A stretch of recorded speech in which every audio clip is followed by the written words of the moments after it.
RMC Politique, le journal du off. Comme promis, le journal du off, c'est tous les jours les informations, les coulisses de cette présidentielle avec le service politique d'RMC. Romain Cluzel est là, bonjour. Bonjour Mathieu, bonjour à tous. Bonjour Romain. Après un long suspense, Xavier Bertrand a finalement décidé de participer au vote des militants LR. Décision prise en solo, c'est le off du jour. Le président des Hauts-de-France a fait sa déclaration hier soir aux 20h de TF1 et ses proches ont découvert son choix, comme nous, devant la télé. On ne savait même pas qu'il allait faire un 20h, s'étonne un de ses soutiens. On pensait qu'il nous annoncerait sa décision d'abord en petit comité, regrette un autre. Une méthode assumée par Xavier Bertrand qui a échangé avec tous ses soutiens par visioconférence après l'interview. C'est une décision personnelle, le choix ultime lui revenait, revendique un de ses bras droits. En tout cas, c'est un énorme soulagement pour les cadres des Républicains. Le scénario catastrophe est évité, c'est-à-dire se retrouver avec un candidat désigné par les militants et un deuxième candidat qui ferait cavalier seul. En revanche, chez ses concurrents, ce rétropédalage de Xavier Bertrand passe pas très bien. C'est tellement pitoyable, siffle un pro-Michel Barnier. Ils étaient tous en panique chez Bertrand. Ils ont compris que c'était foutu, renchérit un lieutenant de Valérie Pécresse. Tous s'accordent pour dire que Xavier Bertrand n'avait plus le choix. Il était dans une seringue, glisse un LR.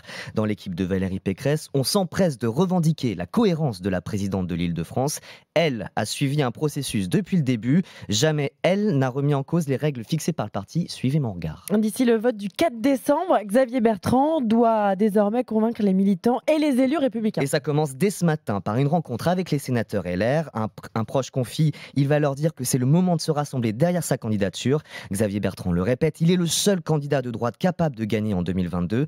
Mais la tâche s'annonce tout de même ardue pour convaincre tout le monde. Un proche de Bruno Retailleau, le patron des sénateurs républicains, en est persuadé. Les militants ne sont pas derrière Xavier Bertrand et il ne donne pas cher de sa candidature. Il va se prendre une tôle. Alors, c'est fort Ouais. chez les Républicains. Que se passe-t-il ailleurs, Romain? Allons voir du côté des marcheurs d'abord. C'est la gueule de bois. Gueule de bois, après la création du parti d'Édouard Philippe le week-end dernier, un parti nommé Horizon pour élargir la majorité vers la droite. Édouard Philippe nous élargit, mais je ne pense pas qu'il soit très large, râle un pilier de la majorité qui estime gagner au maximum 2 à 3% de vote avec ce ralliement. Le risque, c'est qu'on devienne nos meilleurs ennemis, s'inquiète un cadre de LREM. En tout cas, on s'accorde sur un point du côté des marcheurs.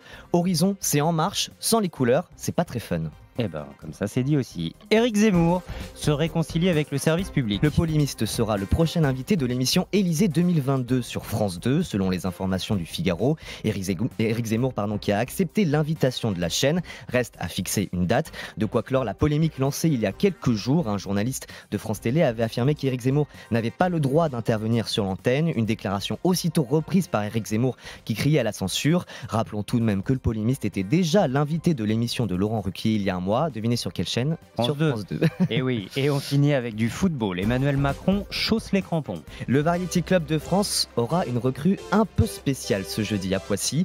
Le président de la République va participer à un match en faveur de l'opération Pièce jaune. Selon les informations de RMC Sport, le président fan de l'OM souhaite jouer tout le match pour affronter Robert Pires, Arsène Wenger, mais aussi le tennisman Richard Gasquet. L'Élysée attend le feu vert du service de sécurité pour titulariser le président parce qu'à l'origine, Emmanuel Macron ne devait jouer que la seconde mi-temps. En revanche, on connaît déjà son poste. Ce sera milieu défensif et il portera le numéro 3. Peut-être un hommage à Eric Dimeco, notre consultant foot, qui a porté ce numéro avec l'Olympique de Marseille. Ah. Mais c'est vrai. Moi, je suis sûr que c'est ça. Moi j'attends de voir ce que ça va donner. Hein. Oui, c'est clair. C'est jeudi. C'est bien beau jeudi, d'être c'est ça, 17h, supporter, mais après... Exactement. On va voir ce que ça 17h15 donne pour les intéressés. sur le terrain. Jeudi 17h15. Merci, c'était Romain Cluzel. Le Merci. journal du off à retrouver sur rmc.fr.